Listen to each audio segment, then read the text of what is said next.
3 days నుంచి ఈ video పెట్టాలనుకుంటున్నా మామ. ఈ రోజు అయితే నా కాలం నెరవేరింది. గోదావరి డిస్ట్రిక్ట్ లో ఆత్రేయపురం మీ అందరికీ తెలిసే ఉంటుంది. సో ఈ ఇయర్ అలా చిన్నగా ఆత్రేయపురంలోనే ఎంజాయ్ చేశా. ఆత్రేయపురం అంటేనే ఫస్ట్ మన అందరికి గుర్తొచ్చేది ఆత్రేయపురం పూతరేకులు. అబ్బాబాబా ఏం టేస్ట్ ఉంటాయి మామ అసలు. అంటే నేను ఎప్పుడు తినలేదనుకోండి. సర్లే ఫ్యామిలీ అంతా ఒక చోట చేరింది కదా అని చెప్పి మా వాళ్ళతో అనవసరంగా మూవీకి వెళ్దామని కమిట్ అయ్యా మామ. కమిట్ అయినందుకు నా దూరం నాకు తీర్చేశారు. ఆత్రేయపురానికి అటు ఇటుగా ఒక 30 కిలోమీటర్ల దూరంలో రావులపాలెం అనే ఊరుంది. అక్కడైతే మూవీకి అయితే వెళ్ళాము. ఫ్యామిలీస్ తో అంటే తెలిసిందే కదా, సంక్రాంతికి వస్తున్న మూవీకి అయితే వెళ్ళాము. సినిమా పరంగా ఓకే. ఫస్ట్ అయితే థియేటర్ పరంగా మాట్లాడితే థియేటర్ మాత్రం చాలా బాగుంది.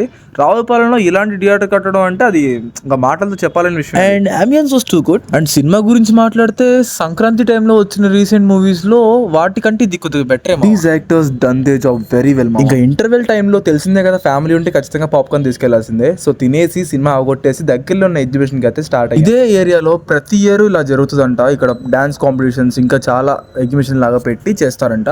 సో అదమ్మా నా సంక్రాంతి సంగతులు. సో చెప్పాల్సినవన్నీ నేను చెప్పేశాను, నువ్వే చాలా చెప్పాలి. కింద కమెంట్ చేయి, మనం మాట్లాడదాం.